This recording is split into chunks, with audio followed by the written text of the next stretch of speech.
sœur Aya a sûrement raison, donner sa vie à Jésus ne doit sûrement pas être aussi compliqué que ce que Sarah m'a expliqué.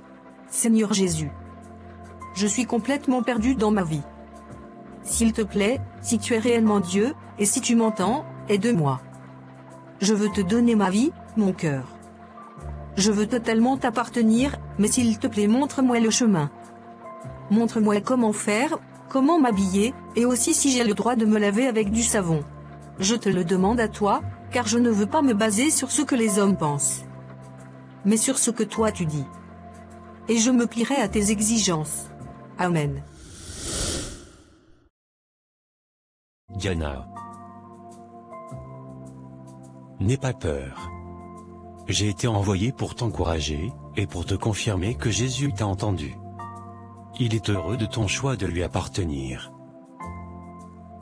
Quant à tes questions sur le savon et le vêtement, ne t'inquiète pas. Son esprit qui est en toi t'éclairera à la lumière de la parole de Dieu. Plus tu seras dans l'intimité avec Dieu, plus tu connaîtras son cœur et ses principes. Car il est dit dans la Bible: vous me chercherez, et vous me trouverez, si vous me cherchez de tout votre cœur.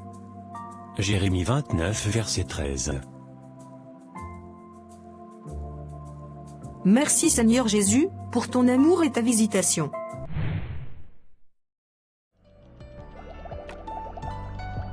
Diana. Sarah. Comment vas-tu? Tu as changé.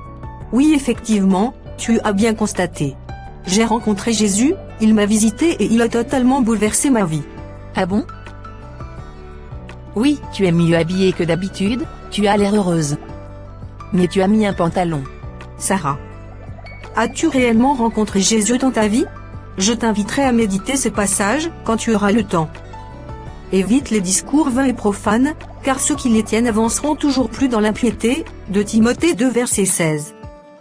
Repousse les discussions folles et inutiles, sachant qu'elles font naître des querelles. De Timothée 2 verset 23. Mais j'aurai juste un conseil pour toi, par amour. Commence à te laver avec du savon. Regarde comment les collègues évitent de t'approcher à cause de l'odeur. C'est cette image que tu veux donner du Seigneur? Comment les païens auront envie de rencontrer ton Jésus? C'est bon. Tu n'as rien à m'apprendre. Tu viens de te convertir. Redescends sur terre. Et ne m'approche plus. Au revoir. Seigneur, je suis fatigué de tout ça. Pourquoi tu permets tous ces rejets dans ma vie? Depuis que je me dépouille pour toi, plus personne ne m'approche. Même mon mari me fuit sous prétexte que je sens mauvais. S'il te plaît, donne-moi la force de tenir dans toute cette persécution.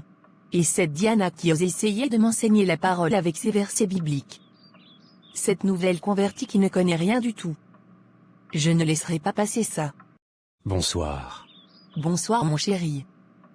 Pourquoi tu me t'approches pas pour me saluer? Non merci. De toute façon je reste pas, je suis seulement venu prendre une douche, avec du savon. Puis j'irai passer la soirée chez un ami.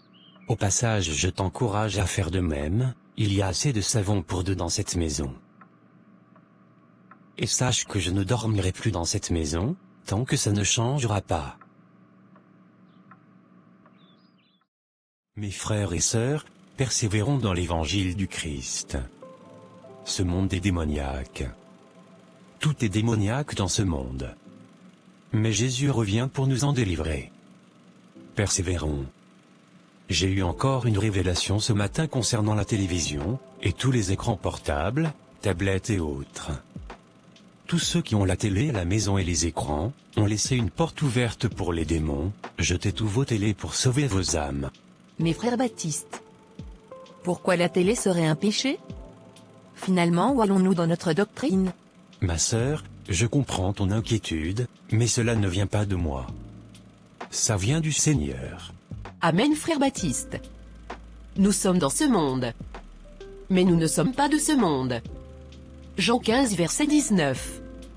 Le Seigneur m'a aussi montré que les démons étaient dans la télé en rêve. Nous devons arrêter tout ça. Et nous dépouiller pour le Seigneur. Encore. Et encore. Amen, sœur Mélissa. Je ferai un enseignement plus approfondi ce soir, en direct sur YouTube. Waouh! Sœur Sarah. Je te sens bizarre en ce moment. Et tu ne réponds plus à mes appels. Qu'est-ce qui ne va pas? Sœur Mélissa. En ce moment je vais mal. Tout va mal, à la maison et au travail. J'ai besoin de prendre du recul pour réfléchir. Réfléchir à quoi? À tout. Je me demande si je suis réellement dans la doctrine du Seigneur. Tout le monde me rejette à cause de l'odeur, depuis que j'ai arrêté, les parfums, les savons, les déodorants et le dentifrice. Mon mari ne m'approche plus, mes collègues de travail ne me saluent plus. Et maintenant j'ai cette collègue de travail, à qui j'ai apporté l'évangile autrefois. Et qui aujourd'hui ose essayer de m'enseigner la parole à ce sujet. Je suis fatiguée. Mais pour qui se prend-elle celle-là? Ne t'inquiète pas ma sœur. Tout ça c'est la persécution, ça va aller. Jésus est avec toi. Et si c'était que ça? Tu as entendu aujourd'hui le frère Baptiste. Il condamne la télé, les écrans et tout ça. Puis il nous annonce dans la même minute qu'il fera un direct sur YouTube pour mieux nous enseigner à ce sujet. Du coup, s'il fait son direct, sur quoi allons-nous le suivre si nous devons nous débarrasser de nos écrans démoniaques?